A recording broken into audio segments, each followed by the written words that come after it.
Welcome, everyone. I say it's lovely to see everybody, but almost everybody has their camera switched off, which I don't blame you at all. But once our friends from SHOAL have started talking, if any of you are feeling brave and want to switch your camera on, it's always nice for the speaker to be talking to a set of faces rather than a set of names. But of course, there's no obligation to do so. It's just nice if you're feeling brave. I'm John. I'm the Director of Conservation Optimism. It is lovely to welcome you all today. We've still got people coming in, so it's as people come in, it's lovely to see you. I'm going to say a few words about conservation optimism in case you're new to this. Then I'm going to hand over to others who can say much more interesting things. But we're delighted today to welcome our friends from SHOAL. We've got Michael and Georgie here. Mike couldn't make it at the last minute, so he sends his apologies. But we're delighted to see Michael and Georgie, and it's going to be another amazing webinar. All of these webinars this year, in fact, in previous years have been amazing, so we're looking forward to another good one. Conservation Optimism was set up in response to this. It was set up in 2016, but this is from almost exactly a year ago, and the challenge persists. Some of the most common challenges we face are conservation burnout, psychological safety, and ecological grief amongst both young and established conservation professionals. We work in an atmosphere, in a framing of crisis and emergency. We can do long talks about why people use that language and the actual impact that it has. But if for any of us who are engaged with the conservation world day in and day out, living under that framework can be overwhelming. It can cause anxiety and ecological grief, as our friend in Canada said here. Particularly a key audience for younger people as well. Anybody who's engaged with this is a conservationist in our book. And of course, younger audiences are automatically engaged with what's going on in the world. It's their future. So we have a particular focus on anybody who calls themselves a conservationist, anybody who's engaged in what's going on in the environmental world. And we try and counter this. Our role is to support, to empower where we can, and to enable conservationists in the broadest sense around the globe by sharing hope, which we do on a weekly and very regular basis, and building capacity and community, which is very much what this webinar is about. We share hope through our social media, through our blogs. We tell stories of amazing people and amazing projects. We enable by bringing people together. We build community, and hope we encourage people to work together to share lessons learned and skills developed and build capacity. And that's what these webinars feed into. Our summit last year, at which pretty sure Georgie was there, lots of organizations came and did an amazing job, was labeled empowering, enabling, and embracing. And that's pretty much our motto. This is my last slide. This is our what we call Conservation Now. It's the network of optimists worldwide. It's a community of over 200 now conservation organizations around the world. We share an ethos that the power of optimism and hope is vital to our success. But we also lean on each other, we support each other, and when we have learned lessons and developed skills that are useful, we try and pass them on and share them. That's really what these webinars are for, and we're delighted to hear from SHOAL today. I'm going to pass over to Rashu, who's our community manager, sitting in Kathmandu, who can introduce our guests today. I hope we all have a fantastic time. Stick around, there'll be a Q&A at the end. And thank you very much for coming today. Rashu, over to you. Thanks, John. Hello, everyone. Welcome again. Before we begin, I would like to quickly introduce myself and our team. While I do that, please feel free to introduce yourself in the chat box. I'm Reshu Basyal, as John has already said. So I am community manager within the community team of Conservation Optimism. And along with John and I, we have today Holly, and I can also see Terita. Freshwater are at the sharp end of Earth's biodiversity crisis, and SHOAL is working tirelessly to address this issue. In today's webinar entitled How to Solve the Global Freshwater Fish Crisis, Michael and Georgie will share more about SHOAL and their 1000 Fishes initiative. Michael has worked across a range of communications roles, including as a journalist in Tanzania and marketing manager. He joined SHOAL in 2020 and enjoys the challenge of drawing attention to freshwater species. Georgie is a graduate in marine biology and coastal ecology and has worked as a seagrass project assistant and researcher for the BBC Natural History unit. She is a freelance underwater photographer, filmmaker, and science communicator with a deep-seated obsession for all things fish. I can't wait to hear more from Michael and Georgie. But before we begin, a quick note on housekeeping. So as you are already aware that this webinar is being recorded, please mute yourself and turn your video off, at least during the webinar session, to avoid distractions. If you have questions, which I encourage you to have, please put them in the chat box, and there will be around 10 to 15 minutes Q&A session at the end. All right, over to you, Michael and Georgie. Great, thank you, Rashi. Thank you, John, for those introductions. I'll just share the presentation and we'll get started.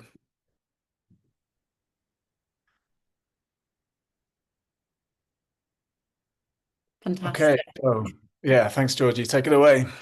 Yeah, brilliant. So first of all, thank you so much, Conservation Optimism, for inviting us. It's really lovely to feel that shared sentiment of optimism. And I think hopefully you'll come away feeling inspired, but I think it really is a shared sentiment between SHOAL and Conservation Optimism. And we're really hoping to be solutions focused and not just continuously describe the nature of how terrible things are all of the time, but focus on what we can actually do. And so that's what we'll be talking to you about today. It's quite an ambitious title, How to Solve the Global Freshwater Fishes Crisis. But hopefully you'll feel a bit more informed about what kind of actionable steps can happen and what partnerships can build to create meaningful conservation action on the ground for these fishes. Yeah. Fab. So the team have already done a really lovely job of introducing us, but I thought I'd just quickly introduce myself. I've had a fairly eclectic background in studying marine environments and particularly fishes. I've been obsessed with fish since I could perceive the concept of a fish. And I've also worked in wildlife filmmaking for the BBC. So I've had a background in really trying to communicate conservation challenges as well as study them. And I came across SHOAL when I was working for the BBC and I was recruited onto an episode of Attenborough's Asia to try and get more fish stories into the episode. And I found SHOAL and I went to my producer and I said, yeah, I really think we should get freshwater fish in the programme, because usually freshwater fish being eaten rather than behavioural stories being told. And that wasn't met with the most excitement. So I kept SHOAL in my back pocket and I hoped one day to work with them some more. And when my contract ended at the BBC, this position came up. So I was very keen to start working with like-minded fish fanatics, and here I am today. So really happy to be talking to you, and my email's on the screen should you wish to get in touch in the future. Thanks, Georgie. And my name is Michael Edmondstone, one of two Michaels in a team now of 6 at SHOAL, which can sometimes get confusing. My background isn't in conservation per se or environmentalism per se. Through my 20s, I worked in marketing and journalism. And then when I sort of reached my 30s, I was very keen to pivot into the environmental sector, where I felt I'd be much better able to make a positive difference to some of the challenges facing the world. And I was very keen to pursue this opportunity at SHOAL because it's hugely ambitious. It's a very outward focused initiative, and SHOAL started in 2019. So when I joined in 2020, it was really an opportunity to get in at the ground floor and sort of grow and develop as the organization grew and developed as well.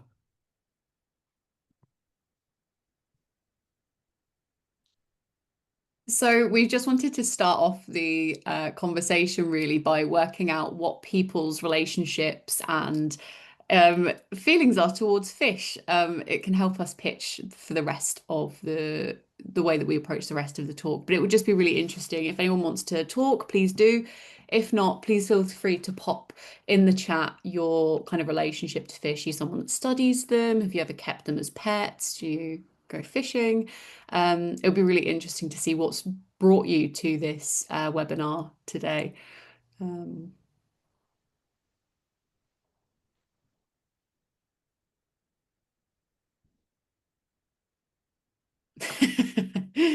John's eloquently described the experience of fish in the chat. I think we can just stop there. I think that's summarized everything we could say.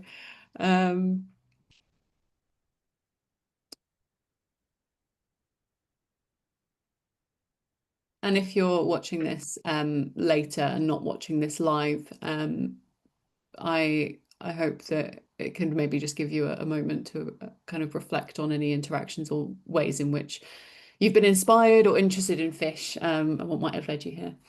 Would it Favorite. be worth reading the chats out so that people who joined after will be able to hear what's being said as well?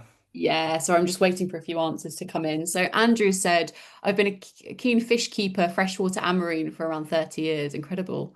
Favorite food? We have from Alina, and seen people keeping fish as pets from Reshu. And Leona said, worked in fisheries as an IT project manager and am a biodiversity enthusiast.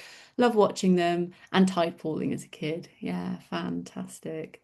I think a lot of people have either through cuisine or through fish keeping or observing other people, or I'm sure many people have a fanatical fisherman in their life. I know I certainly do. Interested in freshwater species and conservation from Sabina, and Kate said studied them in uni. So we've got a nice mix of people who have dabbled in consuming them or studying them and observing them. Great, great. Fab. Do feel free to keep popping things in the chat. We'll move on, but I will keep an eye out. So do feel free to continue that. It's always nice to learn more about who we're talking to. And so, yeah, I just wanted to summarize the talk that we're giving, and we've kind of divided it into two sections. So the first section is why fish? Why are we working on fish and why are we targeting them? And the second part of that is who is affected by freshwater fish decline and conservation. And Mike, I think there's an animation. So there we go. So, and then the next part is a solution. So we have boldly named our title, How to Solve the Freshwater Fish Conservation Crisis. But the solution really is something that we want to focus on as part of this talk. And we'll be viewing that through the lens of how SHOAL works and what we're doing as part of our 1000 Fishes initiative. So our first section is why fish, and this is a species of killifish from Tanzania. This is a very popular aquarium hobby fish. The genus is Nothobranchius, and we're actually working now in Tanzania with a brilliant partner, Dr. David Alila, through some work with the Rufford Foundation, and they are working to build on a big research project of mapping these species and then putting in community-focused conservation action. So that's a really exciting species and hopefully a familiar one to many of you. It's certainly, I'm quite biased, it's one of my favourite fish species, so that's why I've put it in there to kickstart while we're talking about fish. So next slide, please, Michael. Yeah, so I wanted to ask another question as well. This is really to just get our minds into a place of where our perceptions are at. And I would really love to hear from anyone in the chat or otherwise, what kind of comes to your mind when you think about fisheries? Not specifically fish, but fisheries, the act of catching fish, the industry of catching fish. What comes to your mind? Please feel free to put that in the chat. I've also had a really lovely comment from Tim talking about being inspired by watching Cousteau films as a youngster and having lots of scuba diving experience, but little about freshwater fish. But campaigns locally for sustainable living and need to stop eating sea fish. Okay, yeah, that's a really nice overview from Tim. I think it's really hard sometimes to make those changes, especially long term. But working locally, I think, is a really empowering way to feel like you're making tangible difference. Okay, Andrew said about fisheries overharvesting, intensive fish farming, and poor animal welfare. Leona says very difficult working environments, population declines, and more effort required. Okay. So please do keep putting any more answers you have in the chat because I can feed them into what I'm saying. So there's no sort of time limit on these things, but I'll ask Michael to move to the next slide. So something that I have certainly perceived, and as someone who has studied marine biology instead of freshwater biology, is that when we talk about fishes and fisheries, and this is the thing that came up certainly for me when I Googled fisheries, is that most of these images, if not all of them, if I'm mistaken, are marine focused. And we think of fish and fisheries, we generally perceive marine environments. However, your very insightful comments did not mention marine. They mentioned more about broader scale problems within fisheries, which perhaps really highlights the need for conservation optimism's work in that we're burdened by all of these horrific things that come to mind when we think of certain industries. But yeah, fish and fisheries generally has a marine kind of tilt. And actually the third suggestion there is the ocean instead of potentially fresh water. So Mike, if I could ask you to go to the next slide. But there's some really powerful statistics around this in that actually work from WorldFish has shown, and the FAO has shown that over 50% of the world's fisheries are employed by are employing women, not just for capture, but for post-processing and business management.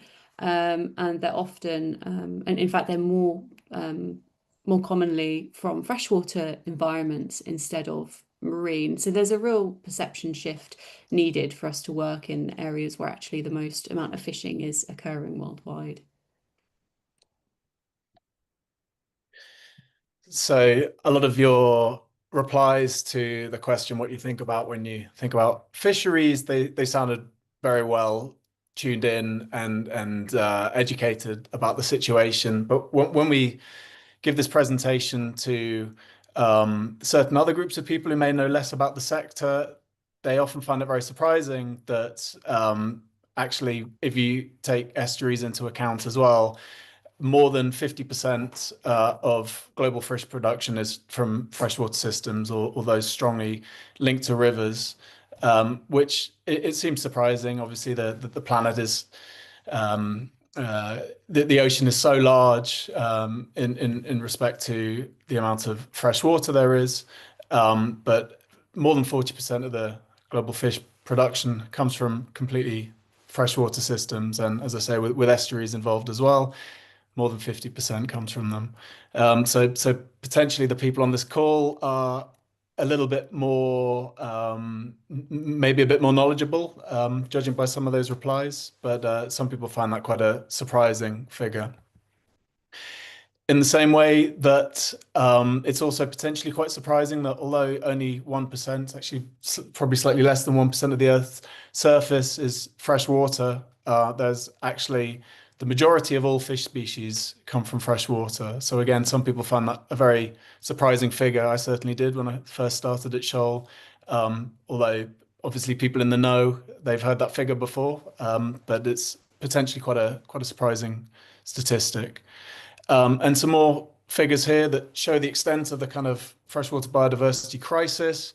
More than 35% of wetlands have been lost in the last 55 years or so, which is 3 times more than forests worldwide, but you don't hear them getting the same amount of kind of media attention.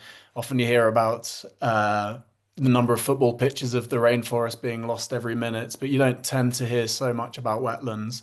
And part of that is a sort of a communications issue that freshwaters have historically had.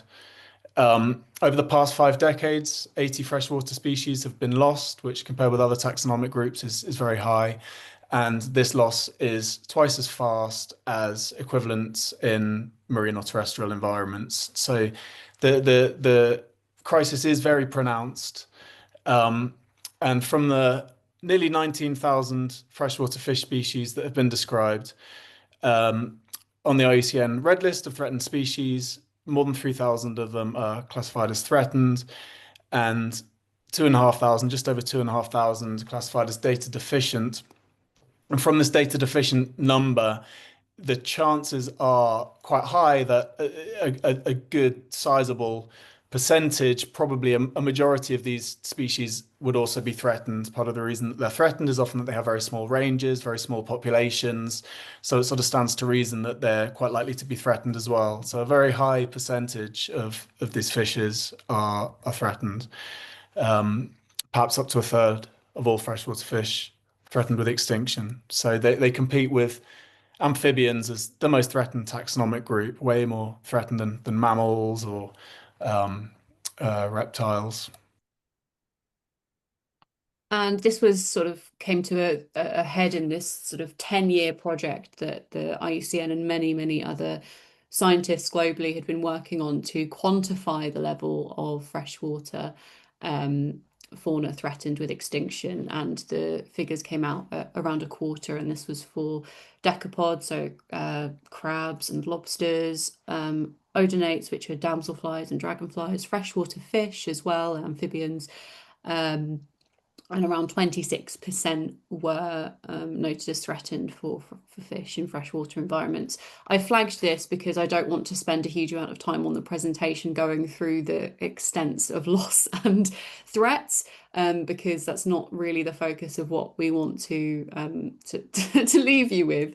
However, this paper is really a kind of pinnacle in highlighting the nature of why shoal exists. So I did want to raise it.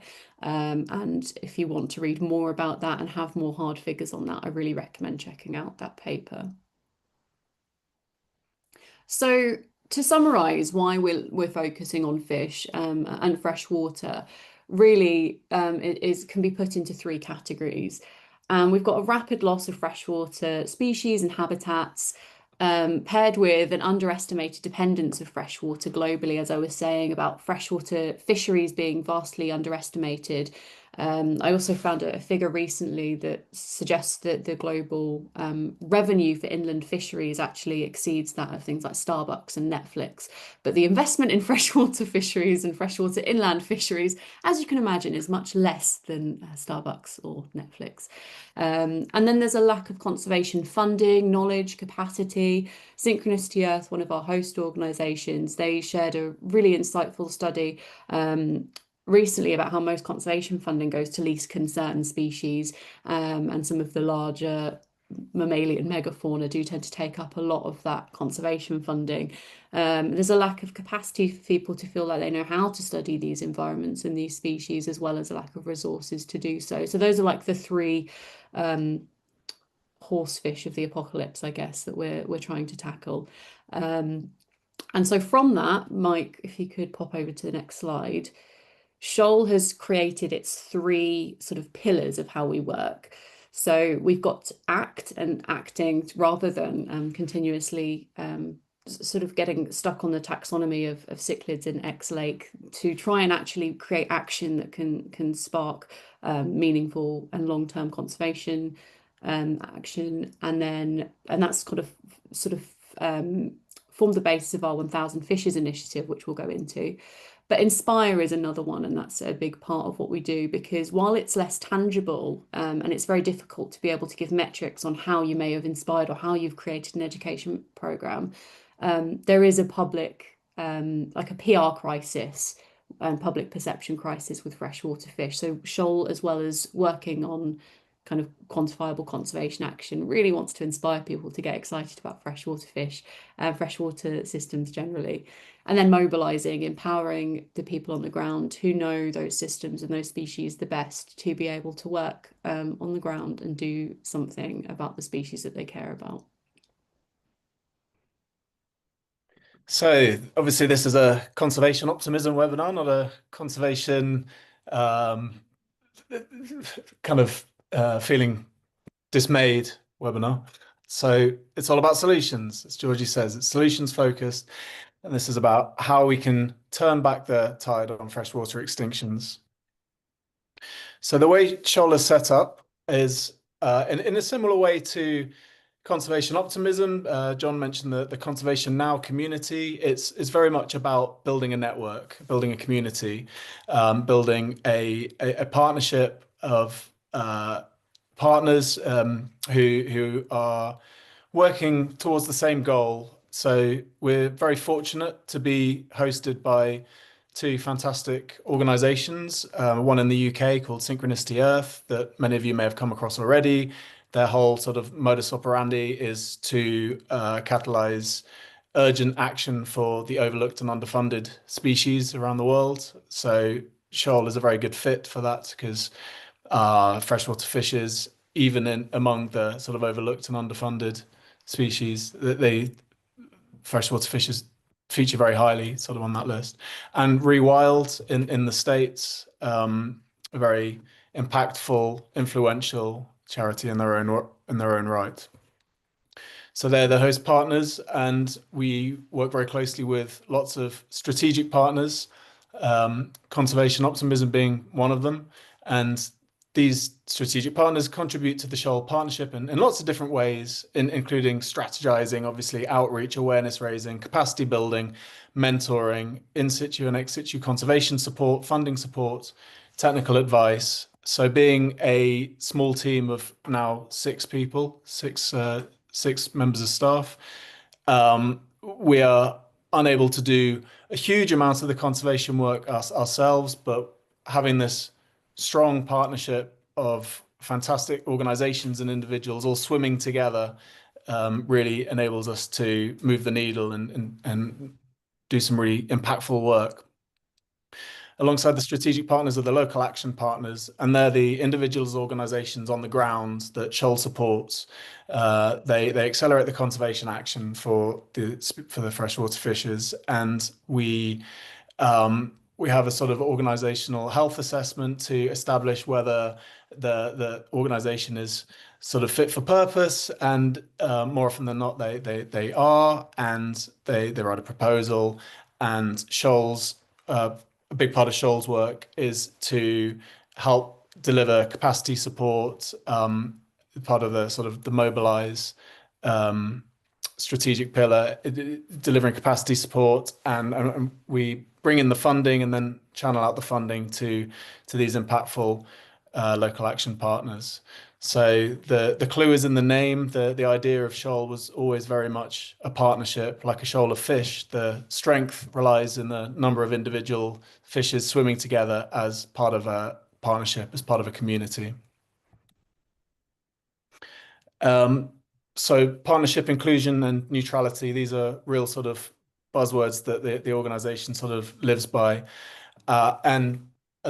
In the strategic partners, we include IUCN freshwater groups, the Freshwater Fish Specialist Group, Species Survival Commission, and you can see some of these logos at the bottom of the screen here, Conservation Optimism being one.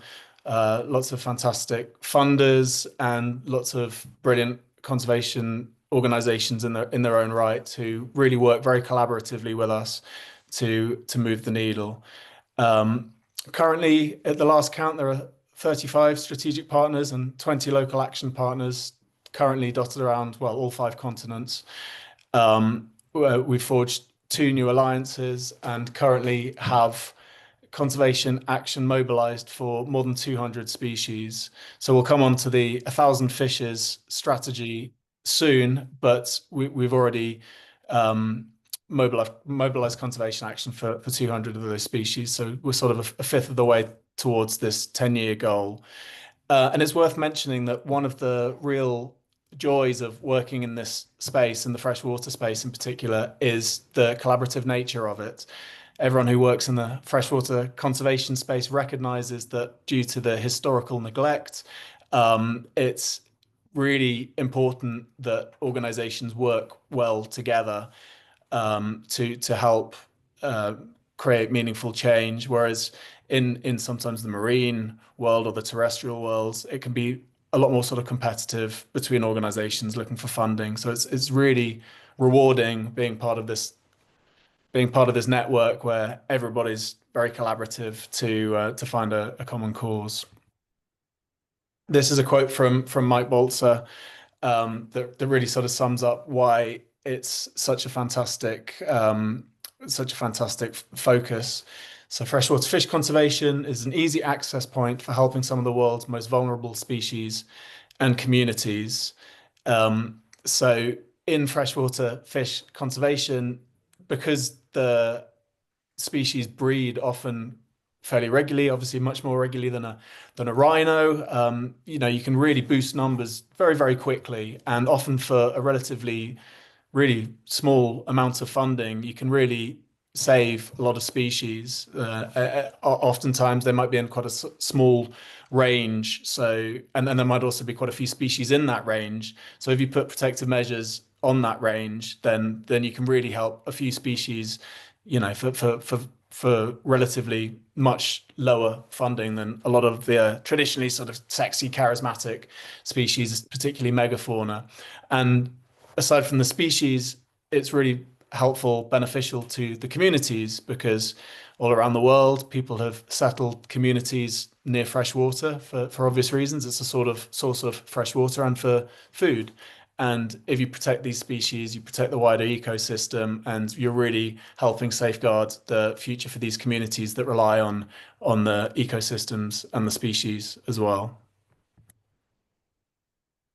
Yeah, just to build on what Michael was saying, Mike, our executive director, he came up with this recently, and I thought it was a really lovely way of framing it, in that when we've gone to approach freshwater systems, we often focus that through the lens of birds or mammals.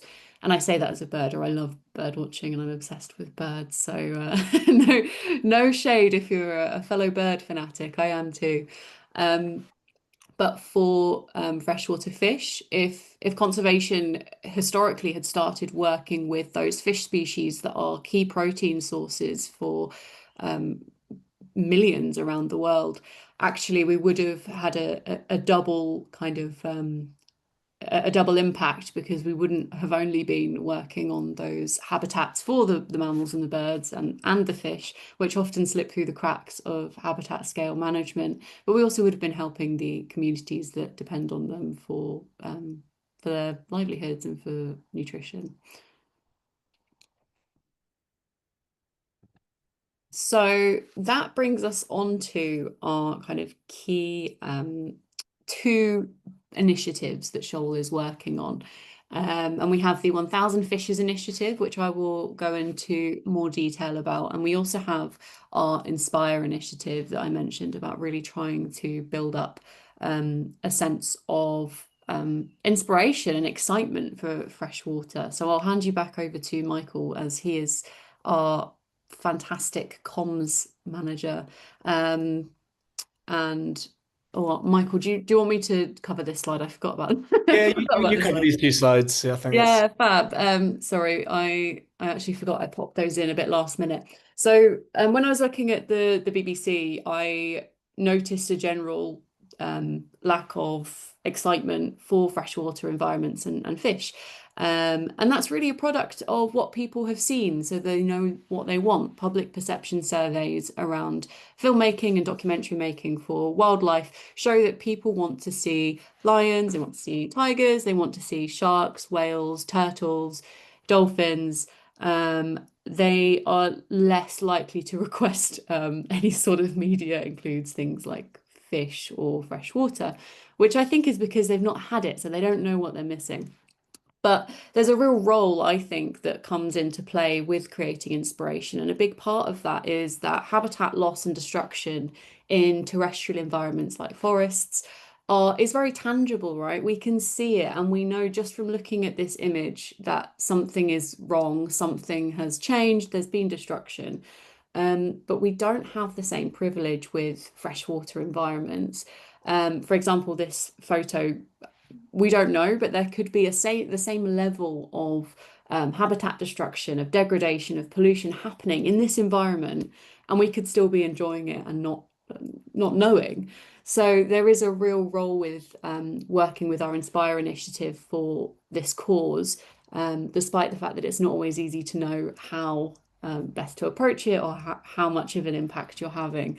But I would argue it's just as important as the work that we're doing, that is more objective and quantifiable. So what kind of work does SHOAL do? These two campaigns, these two initiatives that Georgie mentioned, Inspire and 1,000 Fishes. So very early in SHOAL's existence, it was recognized that a big reason that freshwater fishes have been neglected for so long is that the stories haven't been told. People only care about what they know about. If they can't see these species, if they don't know the stories about them, if they're not sort of amazed and inspired by them, then they're just not going to have the opportunity to care.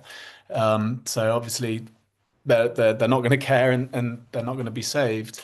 So Inspire is, as Georgie said, one of the key strategic pillars, and one of the methods that we use to help encourage people to care about these species is a number of different publications. So every year on March the 3rd, World Wildlife Day, we release the New Species Report, and that highlights the freshwater fish species that were described to science that preceding year. So some of you may be surprised to know that on average there's about 220 new fish species freshwater fish species described every year. It's quite a lot.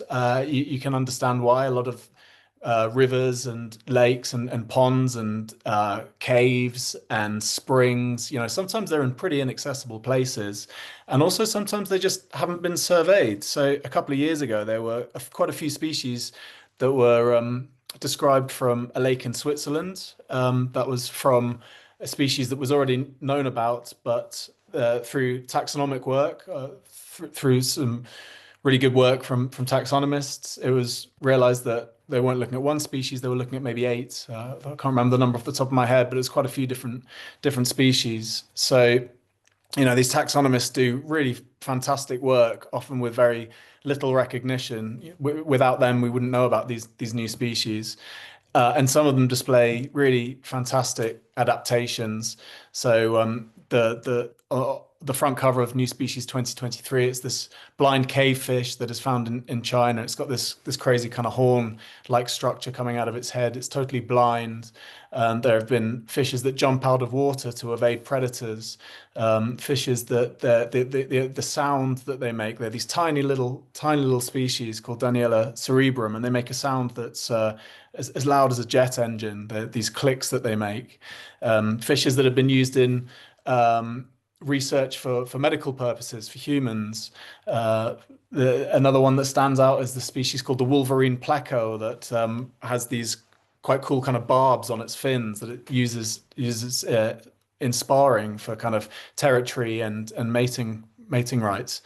And these stories really, they're optimistic stories. They're stories of conservation optimism. The media love to hear stories that aren't bogged down with doom and gloom. It's wonderful. These species are being found. They're often they're healthy. Sometimes often they're, of course, threatened. But it's really optimistic news stories that these species are being discovered, and with a lot of these interesting kind of physiological adaptations, the media really sort of jumps on it. So this is one of the ways that we help break out of our sort of conservation echo chamber and encourage people beyond the conservation sector to start paying attention to freshwater fishes. We talk about the sort of Jacques Cousteau moment is what we're really trying to work towards, where in the 50s, Jacques Cousteau dipped his mask under the water of the world's coral reefs and oceans and really brought to life, brought into people's living rooms, the fantastic, colorful, interesting, complex communities that live in coral reefs. And it is much harder to tell those stories with fresh water. Often the water can be quite turbid, the conditions can be quite difficult to film in. And Georgie knows very well herself from working in the natural history filmmaking sector. A lot of the time, producers just don't want to take the risk on freshwater fish. So you might watch a documentary about freshwater and see elephants and see bears eating salmon and see sort of hippos, but often you don't really see the stories of freshwater fishes. So that's what Inspire is trying to achieve. This report was released. The World's Forgotten Fishes was a sort of multilateral report that was released by, I think there was 17 high-profile conservation organizations signed onto it, including SHOAL, and it was led by WWF, and that was a really fantastic method of getting the plight of fishes into the mainstream media. It was very, very effective at getting sort of eyeballs on the issue and providing solutions as well. And one of the campaigns that we work on is this search for the lost fishes. There's a list of, I can't remember off the top of my head, 300 and or so species that haven't been declared extinct, but they haven't been recorded to science in at least 10 years. That's what makes them lost. And we are working with partners around the globe to try and find some of these fishes. So in 2021, I think it was, the Batman river loach was the first of our top 10 most wanted lost species that was rediscovered. And that picked up global media attention worldwide, partly because of the name Batman river loach and partly because Leonardo DiCaprio covered it on his Instagram, and it was picked up by the mainstream press and got a lot of attention, deserved attention, because it was a wonderful news story of this species that people had thought had gone extinct that was still eking out an existence in Turkey. And then the same team that rediscovered that last year, at the start of last year, they also rediscovered the leopard barbel in Turkey as well.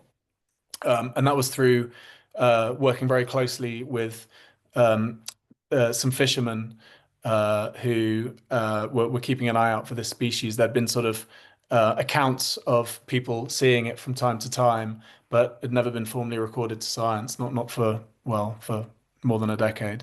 So that's really fantastic news.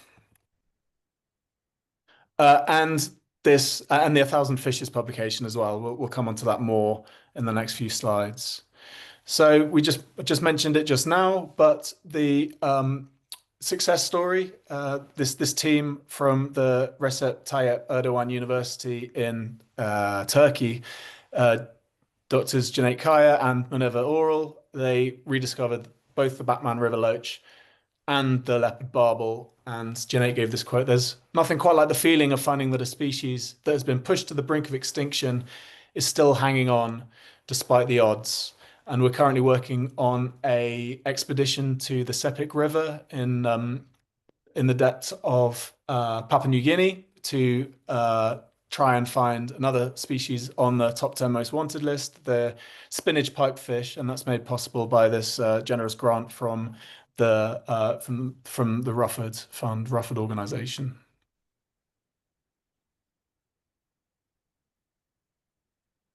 Yeah, fantastic. Yeah, thanks.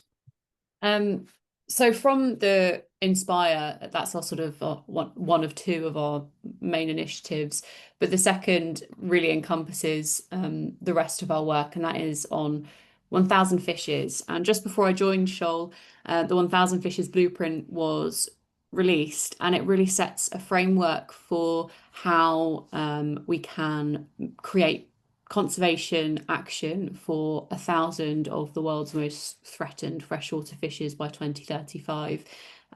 Mike, if you could go on to the next slide, that'd be fab. So a big part of that work was doing research to attempt to make a sort of prioritization system, and that was based on the IUCN Red List, which I'm sure many of you are familiar with. It's sort of like a barometer of life, and it gives indications of extinction risk for species. It has its pitfalls and it's not exhaustive, but it was the best way that we could find to create a list of our priority species. So we included extinct in the wild, endangered, vulnerable, and critically endangered. And we worked out from there that approximately 12% were currently receiving conservation action. So Mike, if you could go to the next slide. This is just a quick slide to show the diversity of fishes that are on our priority fishes list. And our database is open access. So if you want to have access to that, it's on our website. And we're currently rehauling it and creating a more user-friendly relational database through Airtable. We now have a brilliant data officer, Grace, and she's working tirelessly to make that database even more accessible, but also populate it with more information about what conservation action is happening for those species. And for many of you that have kept fish before, I know some of you in the chat mentioned, we've got the denizens barb, which I'll move on to talking about as a success story. We've got the red-tailed shark minnow, we've got Gara species and rainbow fishes, also the leopard barbel. But these species are not just ones that are kept in the aquarium hobby. There are also ones that are key food fishes as well. So there's a real range within the priority fishes of the kinds of species, not just taxonomically, but in terms of our relationship to humans there. Yeah, this slide really, sorry, Georgie, were you going? Go for it. This slide really shows the diversity of fishes in fresh waters, and you can see how they're really on a par with coral reefs. The colors and the adaptations and the shapes and sizes are really, really magnificent. So in the blueprint, in the 1,000 Fishes blueprint, we have highlighted 36 priority countries. As you can see, there's a really strong geographic spread. Not so much in Southwest America, but lots in North America, Brazil, obviously the Amazon, lots in Mexico, the Congo River Basin, lots in South Africa, Madagascar, Turkey, Greece, and the Mediterranean Basin, Australia, India, the Western Ghats in particular in India, parts of Russia, parts of China, lots of Southeast Asia, lots of Asia in general. You can really see that there's a lot of these species that are highly threatened, endangered, critically endangered, don't currently have any conservation attention for them, are in desperate need, and they're the areas that SHOAL is really gearing its focus. And just to highlight, this is, to me, perhaps the most staggering revelation from that background work that we did for the blueprint, is that 86% of these priority fishes are range restricted, which means that they are, well, it's quite self-explanatory, but they're restricted to very small spatial areas. And while that works as a downfall in that single threats or stresses can be quite disproportionately problematic for them, it also means that we can work at a very small scale for not a lot of money to do really meaningful work for entire species at a time. And coming from a marine environment where you're trying to model, planktonic dispersal of larvae across entire ocean systems to try and work on just one species, it's really profound to me that we can work on entire species, just by potentially saving a single stretch of a pool or river. So that's a really, for me, I think that's quite an optimistic takeaway from the blueprint. And yeah, I mean, a lot of the time we think about things at habitat scale, but wetland conservation has often omitted the specific needs of freshwater species and specifically fish. So we really do need this species approach, and there's whole fields of work into why that is becoming increasingly important for wetlands conservation. So just another couple of success stories here. Last year we were fortunate enough to get some funding through the IUCN Asian Species Action Partnership, or ASAP. We received some money funding to direct out to really impactful organizations that are doing some wonderful work across Asia, across Southeast Asia. And one of these success stories is Erlangga University's work in Indonesia for the Betta burdigala, this tiny, beautiful, very red little betta species that lives in the acidic peat swamps there. And I urge you to go on the website. We don't really have time now to talk too much about it, but I urge you to go on the SHOAL website, shoalconservation.org, and read about it. But it's an ex situ population that's being bred and has been bred and reintroduced into these areas, and a sort of sanctuary area of the rainforest that's providing habitat for the Betta burdigala to thrive, despite the palm oil plantations that have kind of in recent history and currently really encroaching on its habitat. So that's a really good news story that I urge you to go and read. And another really brilliant success story from India, where Mike and I were very fortunate to visit earlier this year, is working on the denizens barb, or the red line torpedo barb, and they are working to integrate community conservation efforts to safeguard these populations and create kind of river guardians across areas of their range to protect them from over collection, but also pollution and sort of domestic sources of pollution as well. So a lot of outreach, as well as sort of working on new areas of their range, and that's actually revealed that they're in more places than we initially thought. So there's some really exciting work happening with Zoo Outreach, one of our key SHOAL partners in India. Again, we've created a short film about this as well, and you can see that on our website and on our YouTube channel if you want to find out more. But there's some really lovely work happening with Zoo Outreach at the moment, and I recommend giving that a listen and a watch. So, as Mike said, we've worked extensively with ASAP, and we've worked with small grants over the last couple of years. And this slide is just to give you a sort of picture of the kind of on the ground feeling of the work that's happening. For the sake of time, I won't go into too much more detail, but do feel free to check out more sort of deep dives into those projects on our website.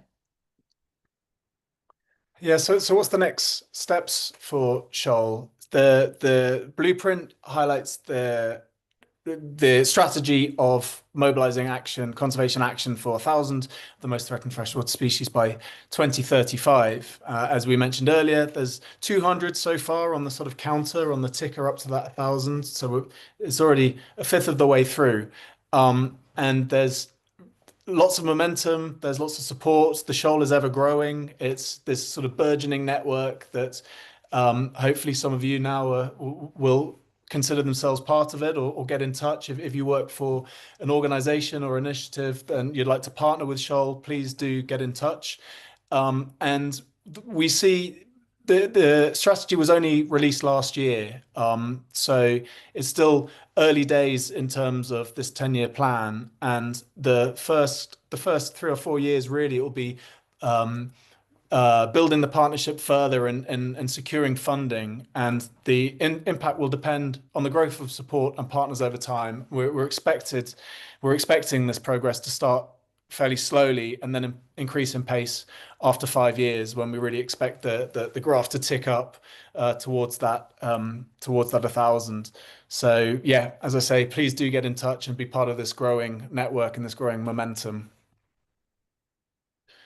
And that's it. We want to leave a little bit of time, of course, for questions. So thank you for being a fantastic audience, and let's connect. Please get in touch over the website. You can find the monthly newsletter to subscribe to sign up to, and get all the news from the wider world of freshwater conservation and what SHOAL is up to as well. We're on Instagram, we're on LinkedIn and Facebook and Blue Sky. Please do connect. And as I said, please do get in touch if you would like to work with SHOAL further. So thanks very much for listening. Thanks very much to Conservation Optimism for the opportunity. And hopefully now some people are burning with some questions that they're really keen to ask. And hopefully we've got a little bit of time now to answer them. Thank you, Michael and Georgie, for this fantastic webinar. I can already see John's hands up. John, would you like to ask a question? I've always got questions, but I can see questions in the Q&A. So maybe this is a big question, so I'll ask you to give a very quick answer to it, because there are questions in the chat as well. But freshwater conservation is almost unique. In most of the habitats we're dealing with, whether it's forest or whatever, are fragmented, and we're trying to build corridors to join them up. Freshwater habitats are by definition connected. They are networks of rivers, and it's a common resource that stretches over thousands of miles sometimes. So there are so many people using the river, and if you don't get lots and not all of those people involved, any one of them could screw it up for everybody else. How do you approach your river conservation, bearing in mind that it's a huge thing and everybody's using it? That's a very good question. Thank you, John. Big question that needs a big answer, but we'll do our best. Georgie, do you want to try and take this, or shall I have a go? Yeah, I mean, we can both chip in. You raise a really good point, and that connectivity is something that is both a blessing and a curse. There's been some really impactful work that our colleagues Mike and Nat have been working on in the Mekong to map these migration pathways of some of these mega fish that are absolutely just mind-bogglingly big and beautiful in my eyes, even though I'm sure many people would say they've got a face only a mother could love. But what they're doing is they're working to map all of those migration routes and pick areas that have the highest overlap of migration pathways to really work with fishers and communities in those areas. And of course, in some cases, there are so many multifaceted threats like dams and other, upstream sources of pollutants that without many, many millions, if not billions, you're really going to struggle. I don't want to shy away from the fact that sometimes it is so multifaceted and large scale that, we're still working out what to do. But we have found that with that project, that can be a really useful evidence base for then working on community scale management, where appropriate, where you've not got some upstream beast of a threat that's likely going to dismantle what you're doing. So there's a real argument for improved biological knowledge of migration pathways to support that sort of work, because we're finding increasingly that people and organisations are very inspired by that connectivity narrative. So there's a lot of work that we can do to build on that and raise awareness about that. So it's something not only that we're aware of as conservation practitioners and get excited about, but also the wider sphere of whether they're donors, whether they're communities, whether anyone. So that narrative, I think, is important. To answer your question, there isn't really a golden bullet. I can't remember the metaphor I'm trying to use. I shouldn't have asked such a big question, but yeah, thank you for that. It's a tough one. It's a really tough one, and there isn't a magic answer. But I think, doing what we can as always. Rashu, do you want to grab a question or two from the chat? Yeah, I'm also conscious about time, so I will quickly share about 2 questions. So there is one question from Tim. Can you give us some info on UK freshwater fish? What are the main ones in danger? What are the main causes? Habitat destruction, pollution, fishing? Are there any UK specific campaigns? Yeah, that's a really great question. Michael, are you happy for me to take that? Yeah, jump in. Yeah, so there are some amazing organisations working in the UK on freshwater fish species, and part of the reason we've not really focused on that is because there is quite good capacity, and we've been focusing on areas to sort of get as many species bang for our buck, with areas that really need some capacity support on the ground. Some examples that come to mind are the Sustainable Eel Group. Eels have huge historical cultural importance in the UK, but are critically endangered, and trade is a big threat for them, of course. The Freshwater Biological Association, they're doing some brilliant work on Arctic char in Lake Windermere. I really recommend checking out their website and signing up to their newsletter, actually, because I often get really giddy when I see all of their work on what they're doing. Maybe that's just a me thing, a shared experience. But the Freshwater Biological Association are brilliant, and they're working on Arctic char. There's also, I'll pop it in the chat, but there's a really lovely news story from last week about the Vendace, which is a species native It's an ice age species and thriving in a Scottish loch now, which has been something that one of my friends has been talking about, wondering where on earth they've been all of these years. So that's recently been rediscovered as of a few weeks ago. So that's a really nice story. And there are, I can't actually remember the team who's working on that. I'm not actually sure. Our National Trust of Scotland are working on that. We've got about, I think, 19 shoal priority fishes from the UK. Many of them are the Savelinus genus. I've never actually said that genus out loud, so apologies for any salmonoids sort of specialists in the chat who have heard me mispronounce that. But most of them are salmonids. And there's quite a few different species, more species than you might realise that are on the shoal priority list. And in terms of threats, there isn't sort of one singular beast. Obviously, for things like eels, trade is a big problem, but for lake species, pollution can be a big issue and warming can be a big issue, especially in those northern Arctic regions, or not Arctic, but subarctic species or specialists that are at the sort of edge of their range in the UK.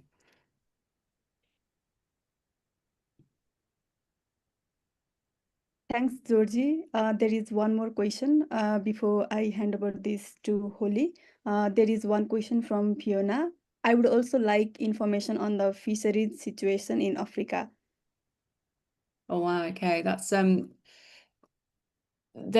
Africa is so it's so broad. I honestly don't really know where to start with that, because there are so many different small scale fisheries, and one of the biggest sort of questions that we still have is trying to actually work out about information of fisheries in Africa, because these inland fisheries are generally not recorded. People aren't always able to provide that information, or they're not comfortable providing the information, or there may not be specialists working on it in the field. Tim has his hand up. I think there's a really great report I can signpost you to, and the Forgotten Fishes report that Mike mentioned from WWF. They've just released one that's specifically for Africa. So in the time it would take me to describe that and probably do a subpar job, I would really recommend checking out that report, and that will give you lots of insight. I can link that in the chat as well, so you don't have to find it.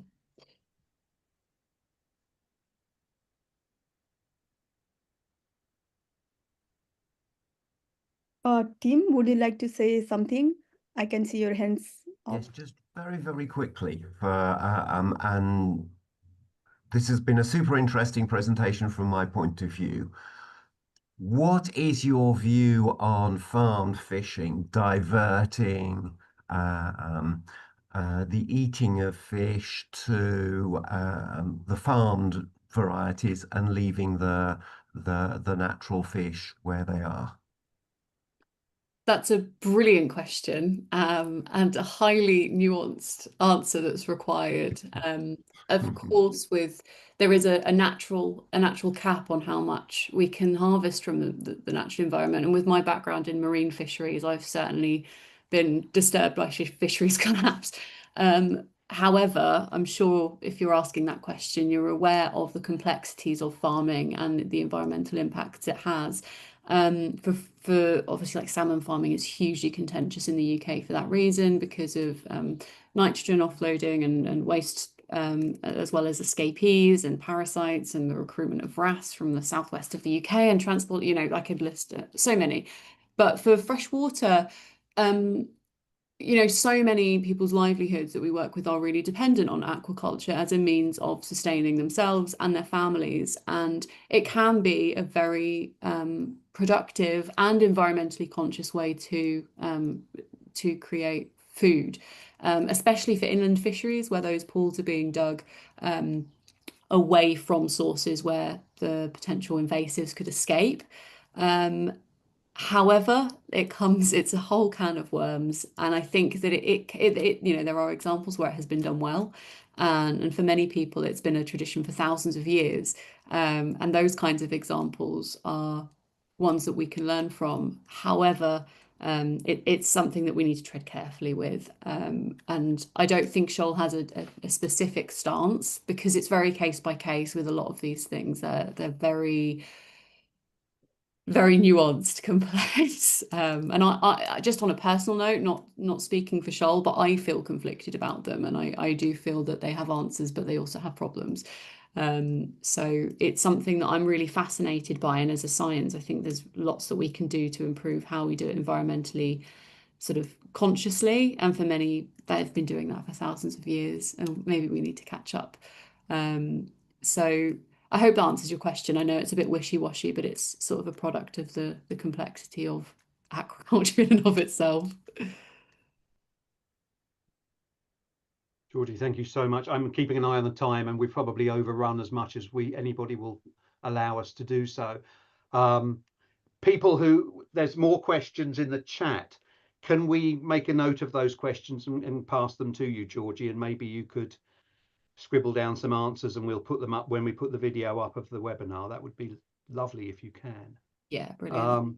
That'd be fantastic. Holly, do you want to wrap us up? Yes, I will very quickly wrap us up. As John said, we appreciate we've gone over time a little bit today, but I'd like to thank you, Georgie and Michael, so much for such a fantastic webinar today, and to everyone here that has joined us, and also for your questions in the chat as well. As we mentioned at the start, we are recording this webinar, and it will be available across our YouTube channel and our website very soon. We'd also really like to hear what you thought about today's webinar. So Reshu has added a link into the chat to a short survey. So if you have the time, we'd appreciate any of your feedback. But that's all from us today. Thank you everyone again, and we look forward to seeing you next time. Thank you everyone.